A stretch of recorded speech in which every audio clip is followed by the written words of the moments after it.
In this video, I'm going to explain how to fix the C1340 error code on your Toyota Tundra. This code usually means there's an issue with the steering angle sensor, which can affect stability control and traction systems.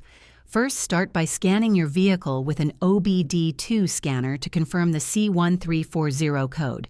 If it's confirmed, try resetting the sensor by turning the steering wheel fully left, then fully right, and then back to center with the ignition on.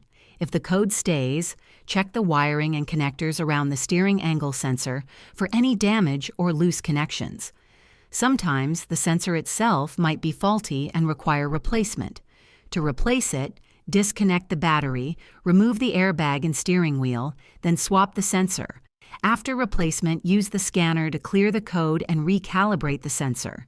If this video helped you fix the C1340 error on your Toyota Tundra, please like and subscribe for more car repair tips. Thanks for watching.